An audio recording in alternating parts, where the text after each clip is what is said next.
We all feeling ready? Yeah. Y'all been ready. Yeah. Okay. Here on the Sip Sota Show, we sit down with people and organizations that somehow, someway, make the world better.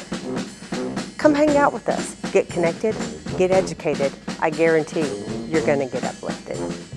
I'm your host, Unapologetically Anna. Let's go. Hey, I'm Anna. Welcome to the show. Today I'm out at Lake Como with T. Hey, T. Hi, How are you today? I'm doing very well. So we both got prepped because we're going to talk about some grave things today. Specifically, suicide and suicide prevention, Yes. which is how I met you. Yes. And the reason I wanted to come to Lake Como is because this is where we met. Do you want to talk about what you were doing that day? Yes, I was volunteering for the American Foundation for Suicide Prevention. We were doing a walk that they host every year, a night out of darkness. It is one of their major fundraisers, and also to spread suicide awareness, suicide prevention awareness, and to bring out as much statistics, information, mental health awareness around suicide prevention, not only here in Minnesota, but around the United States and actually the world. Because it affects more people than what is talked about or maybe what is realized. You also were close to someone who took their life by suicide. Yes. My daughter died by suicide a week shy of her 20th birthday in 2020. 4 years ago. Yes. And your life has obviously been forever changed. Yes. My life, her siblings' life, her father's life, her friend's life, it affected everybody that she encountered in her life. I read a number once that said every suicide affects at least 50 people. And I thought, that's wrong. It affects much more than that. From the time that she was little, we were a military family, so we moved all over the country. So it not only affected the lives of every state that we lived in that she knew personally, her teachers, her friend circles there. It affected her brothers' lives, their friends, our friends, the religious encounters that we had, the church that we attended. It continues to ripple. People that I meet now and speak about her life and her death, it affects those lives as well. So it impacts far more. And there's two numbers in the statistics of the unfortunate event of suicide that really bother me. And one is that we lose 22 veterans a day. That's just unacceptable. And the other is the age of people who are taking their own life. Yes. Right now in our country, between the ages of 14 and 24, it is the number one killer of that age group. So something that can be prevented is what is the largest way to lose our loved ones in that age group. That is so sad. Yes. And now some information you just gave me today that I wasn't aware of was the method of which your daughter took her life and what was available to her and what you're doing. Can we talk about that? Yes. The method in which my daughter used, I want to use this with a lot of caution, cautionary. My daughter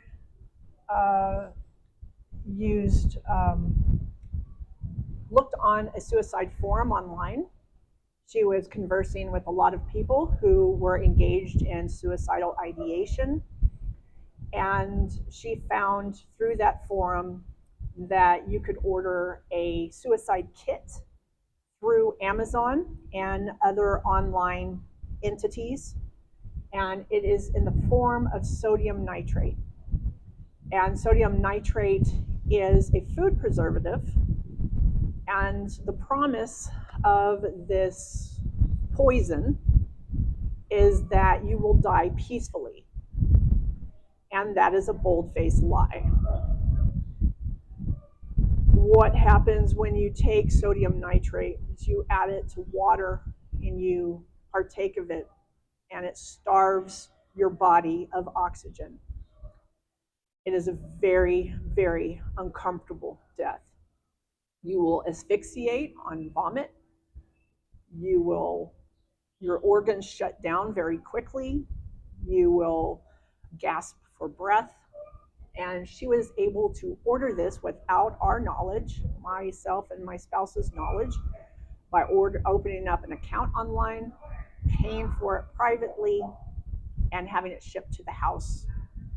And many, many, many families between her age 13 to 24, 14 to 24, are now finding their children dead due to this sodium nitrate.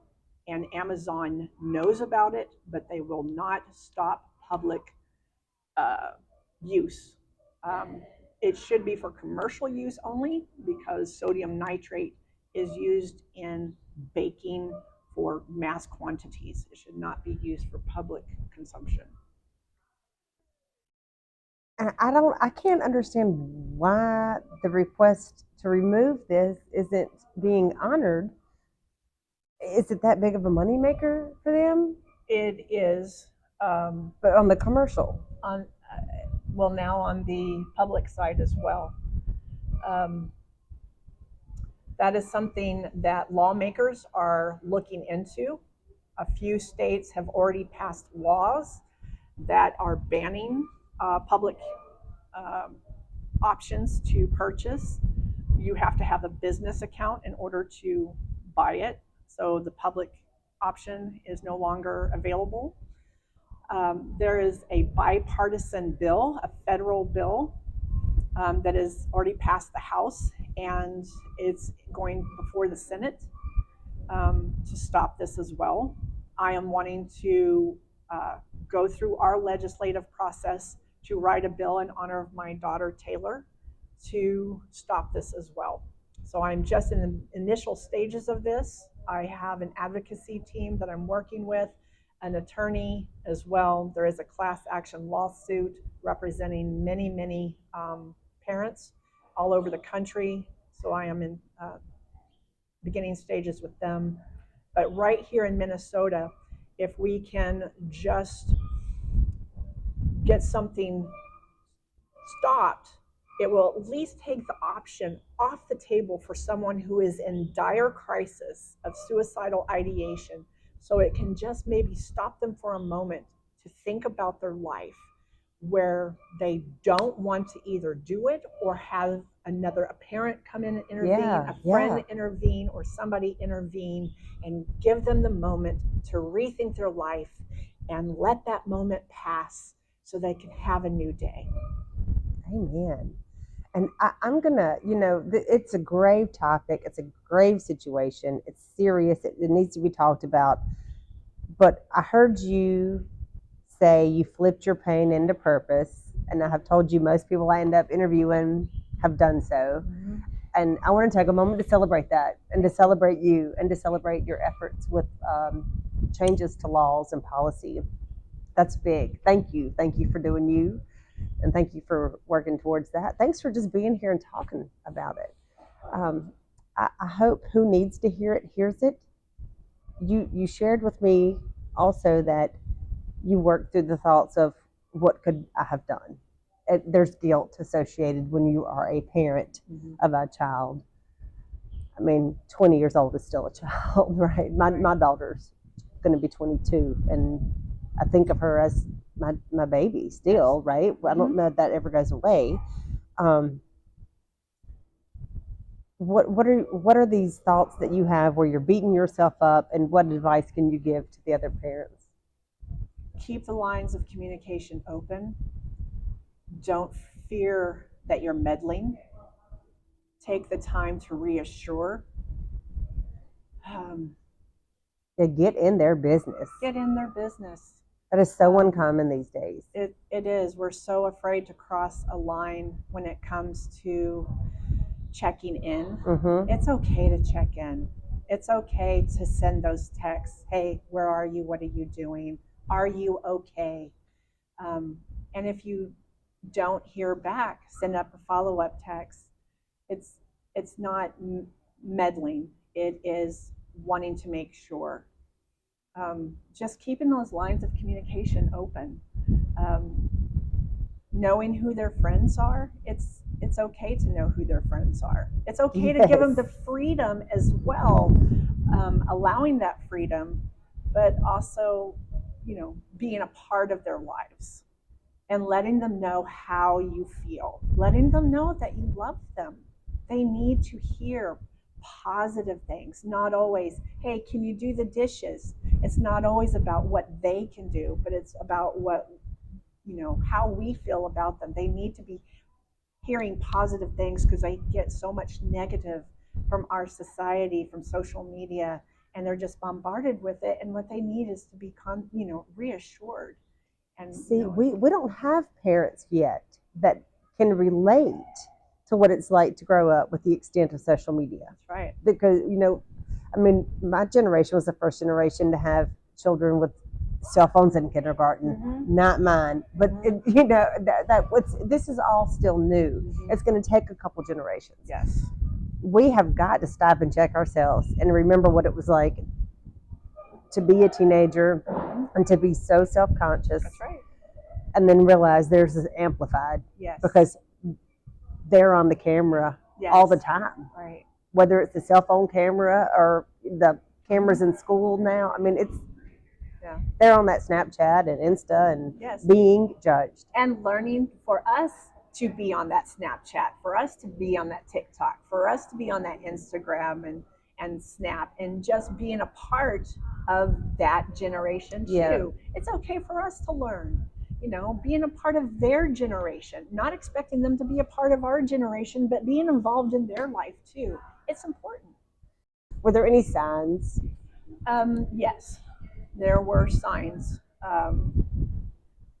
Taylor had mental health issues growing up, and so we were a family that were in constant support of her, but she did have a lot of signs, and we did our best to support her through her psychiatric care, her therapist, her school, her friends, but at the end, she was actually very quiet about it. So don't be afraid to have those hard conversations. If you see something going amiss, have the hard conversations. Are you okay? And if they say, not really feeling quite right, go further.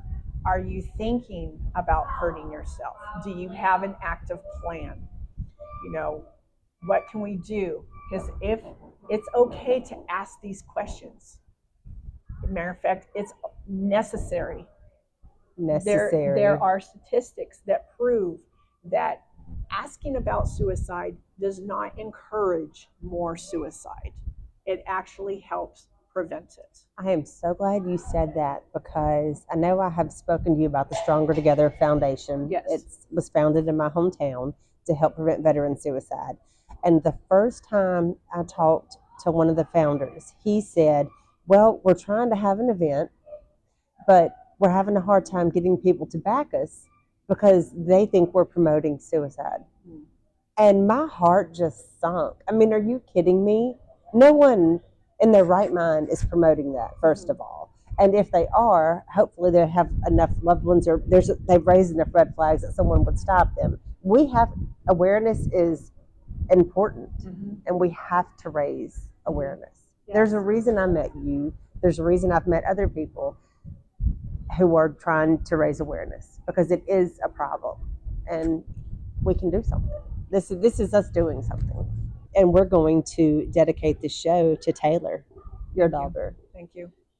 I hope that she is looking down on you, up, down, however people want to look at it, sideways, cross-eyed, rolling her eyes. Either way. Yeah, that would be her rolling her eyes. but also knowing that she's proud of you for having the strength, because this takes a lot of strength to turn your pain into purpose. Well, if we can help prevent any more lives, we want to encourage people to know that they're not alone in their struggles with mental anguish, mental pain. And you can take this mental anguish and realize that it's temporary. And there are people to support you. Text 988. They are there as a lifeline. There are many, many places you can go. You can turn to a friend. You can turn to a religious. You can turn to your parents. You can turn to a teacher. There are people that are trained to help you. And thank you to Anna, because she is getting this out. She is spreading suicidal prevention awareness. And this is important. And so I thank you for this, letting me be here. It's not just for Taylor. It's for your friend's son. It's for my daughter. It's for all the other people. 50,000 Americans. When I heard you say that number, I was like, ooh, 14 out of 100,000 people are losing their life to suicide. That sounds like a large number to me in both of the states, and that's the national average as well. But then when you say 50,000 people in 1 year, ouch. America, we can do better. We can. So I also heard someone say one time, before we wrap up, suicide is a temporary solution, is a permanent solution to a temporary problem. Yes. And one of the things, a theme on this show you'll hear over and over, are problems. I talk to people with a lot of problems and a lot of pain, and they turn it to purpose, and they go tell other people, because these problems, maybe they can't be fixed, but maybe you can learn to live with them. Or maybe you haven't found people who accept you, but there are people who will accept you. And really all that matters is that you accept yourself, right? That's very true. Like, let's do a better job of loving ourselves, giving ourselves grace. If you are so low that not waking up sounds like a good idea, I mean, I've been there. Reach out. Yes. Please. And for those who have lost someone to suicide, one wonderful thing about meeting people is I'm always meeting someone who needs something or someone who has something, and I can connect. I got so teary-eyed because a friend reached out to me who had lost someone, and she said, I can't find a group. I think since COVID, everything's online, and she's struggling so bad. And I texted you, and you came right back to me with groups, and there's help. And I'll put every link I can. I'm going to get information out of her, and we'll put all the links in the description of the show. Anything else you want to leave us with? Something my daughter would often say: don't give up. Oh, that's impactful. Don't give up. In memory of Taylor, thank you all for watching. Stay strong, stay healthy. It's okay to not be okay. You're not alone. Thank you.